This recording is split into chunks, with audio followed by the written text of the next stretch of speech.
Evet, bu politika faizi nedir? Neden uygulanır? Kur korumalı TL mevduatla ilişkisi nedir? Kur korumalı TL mevduatta kalmak bizlere para kazandırır mı? Yoksa dolara ve altına geçmeli miyiz? Şimdi bu sorularınızın cevabını sizlere burada anlatacağım. Beni çok iyi dinlemenizi, özellikle para kazanmak istiyorsanız bu anlattıklarımın gerçekten altın niteliğini taşıdığını sizler de göreceksiniz. Politika faiziyle başlayalım öncelikle arkadaşlar.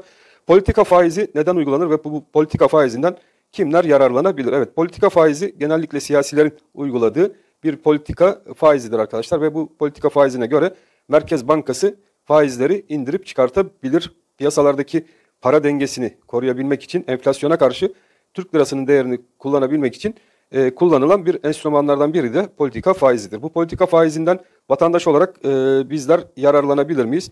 Hayır, çünkü bizler direkt gidip Merkez Bankası üzerinden kredi kullanamadığımız için bu Merkez Bankası üzerinden sadece bankalar kredi kullanabiliyor. Yani Merkez Bankası'ndan %9,50 civarında kredi kullanan bankalar bunu da vatandaşa kredi yoluyla veriyorlar. Peki bankalar şu an itibariyle baktığımız zaman vatandaşa bu krediyi ucuz miktardan verebiliyor mu?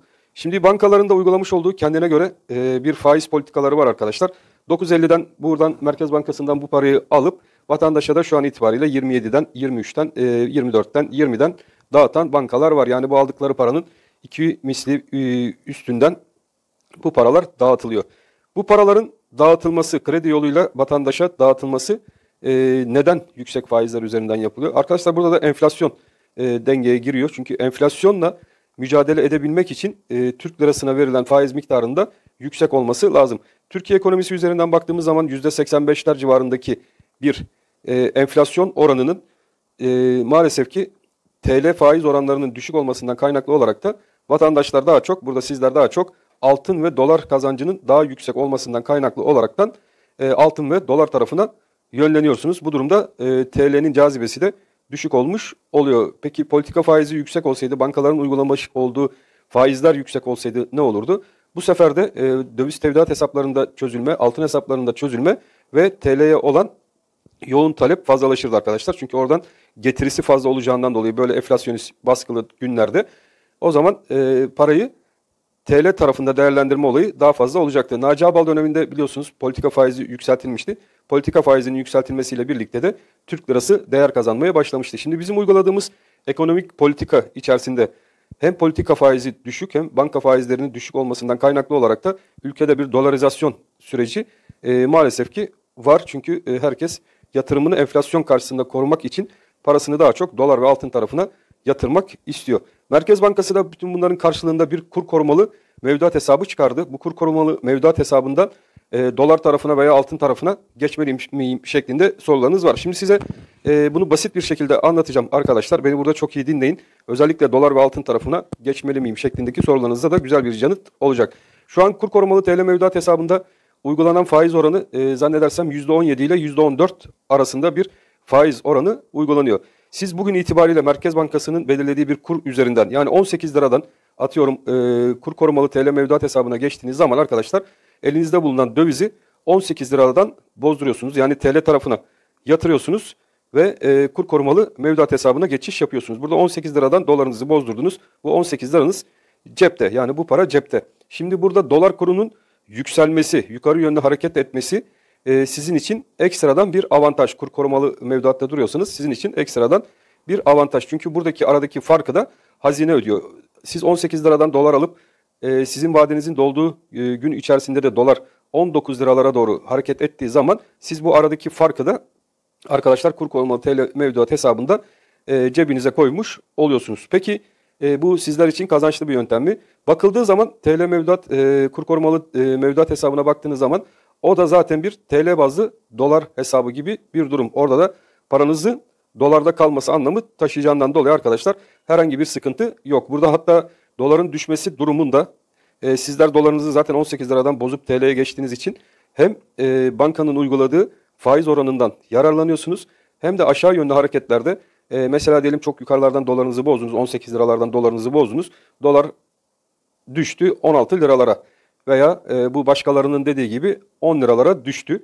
İşte sizler burada bu düşüşten zarar görmüyorsunuz arkadaşlar. Kur korumalı TL mevduat hesabında olduğunuz için sizin paranız burada hala da 18 liradan dolarınızı bozmuşsunuz gibi duruyor ve ayrıyetten %14'lük %17'lik banka kârı da cebinizde artı bir şekilde kalmış oluyor. Şimdi dolar kuru 10 liraya düşecek şeklindeki bazı arkadaşların, ekonomistlerin yorumları var. Bakın TL mevduat hesaplarında birikmiş trilyonlarca lira para var arkadaşlar. Buradaki dolar kurunun bir anda 10 liralara çekilmesi demek 18 liralardan, 17 liralardan, 16 liralardan, 15 liralardan bu korumalı mevduat hesabına geçmiş olan yatırımcının bir anda çözülüp 10 liradan dolara saldırması anlamı taşır. Bu riski hiçbir zaman ben merkez bankalarının göze alacağını düşünmüyorum. O yüzden 10 liralara bu kuru düşürebilir miyiz? Düşürebiliriz. Fakat burada kalıcı olabilir miyiz? Burada kalıcılık çok zor arkadaşlar. Çünkü burada büyük bir hızla kur korumalı TL mevduat hesaplarının çözülmesi, burada biriken trilyonlarca liranın bir anda dolar tarafına akması anlamı taşıyacağından dolayı buradaki olay bir kere 10 liralara doğru bu dolar kuru çekilmez. Şimdi dolar kurunu Merkez Bankası'nın burada sabit tutması, eğer ki bunu seçim politikaları nedeniyle 18 lira 36 kuruş bandı ve yukarıda 18 lira 71 kuruş bantları arasında stabil bir şekilde tutma isteği var. Kur korumalıyla dolar kuru arasındaki ilişki. Bakın arkadaşlar, şirketlerin de dış borç ödemeleri bugün itibariyle baktığınız zaman bir yıl içerisinden, yani bir yıllık süre zarfı içerisinden az olan ödemeler anlamı taşıyacaktır. Burada bir 180 milyara yakın arkadaşlar dış borç ödemesi var. Kısa vadeli dış borç ödemesi. Bunu Google'a yazdığınız zaman burada miktar zaten Merkez Bankası'nın vermiş olduğu miktarı sizler de bulabilirsiniz. Türkiye'nin kısa vadeli dış borç ödemeleri ne kadardır diye yazdığınız zaman orada çıkar, buradan zaten sizler de bakabilirsiniz.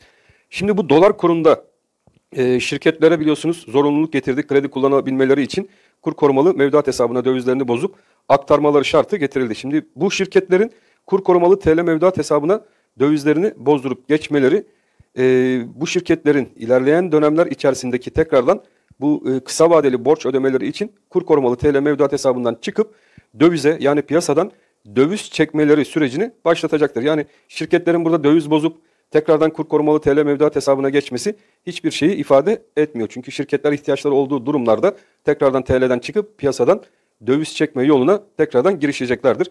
Burada bir döngü şeklinde bu iş devam eder.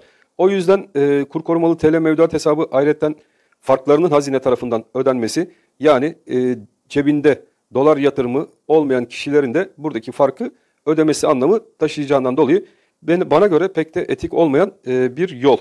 Burada çünkü parası olan, yatırımı olan kişilerin parası olmayan kişilerce hazine tarafından desteklenmesi anlamını taşıyor. Bu da pek sevimli bir olay değil maalesef. Dolar kurunda gene baktığımız zaman şurada takip ettiğimiz bir oluşum mevcut.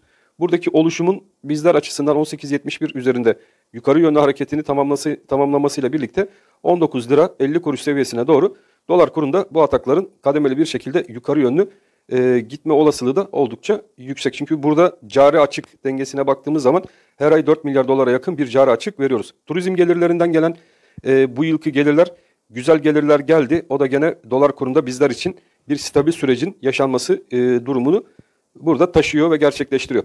Bir ülkede arkadaşlar faizlerin düşük tutulması ülke parasının zayıflaması anlamı taşır. Ama bize baktığınız zaman %85 civarındaki bir enflasyon ve politika faizinin düşük olması, fakat kurun burada baskılanması sonucu bizim Türk liramız, TL'miz arkadaşlar dolar karşısında hala da güçlü seyrini devam ettiriyor. Tabii bu da ne oluyor arkadaşlar? Enflasyon bazlı baskıdan kaynaklı olarak TL'nin pahalı olmasından dolayı ihracatçı zor duruma düşmüş oluyor. Çünkü ihracatçının ithalatçıyla rekabet edebilmesi için enflasyon oranında Türk lirasının bir reel gerçek fiyatı olması lazım. O da dolar karşısında Türk lirasının şu anki enflasyon bazlı reel fiyatının da 23 TL'ler civarında olması gerekli ki arkadaşlar TL eşittir doların reel faiz kuruna eşitli 23 Türk lirası civarlarında olması lazım. Bugün itibariyle baktığımız zaman 18 lira 60 kuruş civarında stabil bir şekilde hareket eden dolar kurunu izliyoruz. Tabii bu da ihracatçının ithalatçıyla rekabet etme gücünü maalesef ki bozuyor. Çünkü ithal ürünler daha ucuz bir şekilde piyasada satıldığı için ihraç yapan, üretim yapan fabrikalar bunlarla maalesef ki rekabet alanında zorluklar yaşıyor. Fed tarafına baktığımız zaman Fed'in geçmişteki biliyorsunuz politikalarına baktığınız zaman piyasaya bol miktarda, yani trilyonlarca dolar para basıp piyasadaki sıkışıklığı giderme yönüne Fed gitti. Ve bu dönem zarfı içerisinde piyasadaki para bolluğundan kaynaklı olarak Amerika Birleşik Devletleri'nde de enflasyonun had safhalara kadar yükseldiğini gördük. Onların da paniklemesiyle birlikte paralarının değerini koruyabilmek için, arttırabilmek için arkadaşlar, yani doların cazibesini arttırabilmek için ne yaptılar? Piyasadaki doları toplamaya ve çekmeye başladılar. Bunun içinde vatandaşın parasını bankaya yatırabilmesi için banka faizlerinin cazip olması lazımdı. Amerika Birleşik Devletleri de burada bir şahin tutum göstererekten faizleri en sert bir şekilde yukarı yönlü yükselteceği yönünde açıklamalar yaptılar. FED üyeleri olsun, FED Merkez Bankası Başkanı Powell'ın açıklamaları olsun. Onlar da piyasaları hem sözlü olarak hem de yaptırımsal olarak bunları uygulamaya teşvik ettiler. Bu neticede ne oldu arkadaşlar? Dolar endeksi dünya rezerv paraları üzerinde hızlı bir şekilde değer kazanmaya başladı. Yani dünyada bir dolar kıtlığı yaşanma sürecine girilmiş oldu ve dolar endeksi 115 puan seviyesine kadar yukarı yönlü hareketini devam ettirdi. Bu arada biliyorsunuz pariteler ta birin altına, euro paritesi, sterlin paritesi birlerin altına kadar sarktı. Yani ne demek oluyor? Eğer ki paranızın değerini enflasyon bazında korumak istiyorsanız, vatandaşlarınızı da kendi para biriminizde kalmasını istiyor, ülke içerisinde bu paranın değerlendirilmesini istiyorsanız faizleri yüksek tutmanız şart ki enflasyonla mücadele edebilirsiniz. Şu anki Türkiye ekonomisi üzerinde enflasyonla mücadele ediliyor mu diye baktığımız zaman bizde ise arkadaşlar şu an itibariyle politika faizlerinin tek haneli seviyelere kadar çekilmesi olayı gerçekleştiğinden dolayı enflasyon her ay kademeli bir şekilde arttı. Demek ki bizler enflasyonla şu an için bir mücadele içerisinde değiliz. Buradan bunu net bir şekilde anlayabiliriz. İlerleyen günlerde Merkez Bankası metninde okuduğumuz gibi arkadaşlar artık 9.50'de faiz indirimlerine son verileceği şeklinde bir açıklama yapıldı. Şimdi buradan bu son açıklama yapıldı. Yılların baktığımız zaman Aralık ayından itibaren de enflasyonda bir baz etkisiyle birlikte gerileme olacağı yönünde beklentiler de oluşmaya başladı. Bu baz etkili oluşum nedir? Yani geçen yılın Aralık ayında atıyorum enflasyon %80 civarında yükseldiyse bu ay %70 civarında olacak. Yani buradaki fiyatlarda aşağı yönlü bir çekilme olmayacak. Fiyatı artmış mesela bir ürün domates diyelim. Domates 20 liradan satılıyorsa şu an itibariyle kilosu. Önceki aylara nazaran %70 yükseldiyse bu 20 liranın altında bizler bir düşüş yaşamayacağız. Bu 20 liranın üstüne bizler o yıl içerisinde domatın atıyorum 30 liraya kadar yükselmesi, daha yavaş bir şekilde yükselmesini yaşayacağız. Bu durumda asgari ücretliye yapılacak bir zam, %35, %50'ler civarında yapılacak bir zam yeterli olur mu? Hayır, yeterli olmaz arkadaşlar. Kısa süreli bir rahatlama yaşatsa bile buradaki enflasyonun yavaş bir şekilde artmasından dolayı bizler 2 ay rahat değil de belki de 4 ay 5 ay şeklinde asgari ücretli bir rahatlama yaşayacak. Fakat bunlara paralel gene yiyecek, gıda, enerji maliyetlerinin yükselmesi, kira fiyatlarının yükselmesiyle birlikte asgari ücretlinin tekrardan maaşının eridiği maalesef ki görülecek. Aynı geçen yıllarda olduğu gibi bu kısır döngü de devam edecek. Bu kısır döngünün sona erebilmesi için enflasyonu aynı ABD, Avrupa, İngiltere merkez bankalarının yaptığı gibi faiz arttıraraktan bir denge içerisine oturtmamız şart. Aksi takdirde arkadaşlar bol para politikalarıyla maalesef ki bu işler bu şekilde kısır döngü halinde devam eder. Emeklilikte yaşa takılan arkadaşlarımız var. Emeklilikte yaşa takılan arkadaşlarımızla ilgili Vedat Bilgin, Sayın Çalışma Bakanımızın yapmış olduğu açıklamalar var. Bizlerin anladığı kadarıyla aynı 8 Eylül 1999 öncesinde geçerli olan kadınlarda 20 yıl, erkeklerde 25 yıl sigortalık süresi ve 5.000 gün prim tamamlayan sigortalı arkadaşlar emekli edilecek, yaş şartı olmayacak şeklinde açıklamalar yapılmış oldu. Buradan anladığımız kadarıyla Aralık ayında Vedat Bilgin bunu meclise sunacak ve Sayın Cumhurbaşkanımız Recep Tayyip Erdoğan da bir açıklama yaparak emeklilikte yaşa takılanlara ve kadro bekleyenlere müjdelerini verecek. Bunu müjde olarak da anımsamak doğru değil. Yıllardır bunun bir mücadelesi veriliyor. Özellikle emeklilikte yaşa takılan arkadaşlarımız Gönül Özüpak önderliğinde ve onun ekibi önderliğinde yıllarca güzel bir örgütlenme yaşadı. Fakat bu süreç neden bu kadar çok uzatıldı onu da anlamış değiliz. Türk lirasının oldukça değerli olduğu, parlak olduğu dönemlerde EYT'lilerin hakları verilebilirdi. Şimdi geçmişe baktığımız zaman birçok EYT'linin de hakkının yenmiş olduğu unutulmamalı arkadaşlar. O yüzden bu tür kararlar verilirken geriye dönük kararların işletilmemesi, insanların da haklarının yenmemesi açısından olumlu olacaktır diye düşünmekteyim. Bu da diğer politikacılara bir ders niteliği taşısın diyorum arkadaşlar. Çünkü almak kötü bir şey. Herkesin ailesi var, çoluğu var, çocuğu var. Geçindirmekle mükellef olduğu kişiler var. Bugün itibariyle baktığımız zaman asgari ücretin 450 dolarlar seviyesinden 320 dolarlar seviyesine kadar düşmüş olması alım gücünün ne kadar düştüğünü bizlere gösteriyor.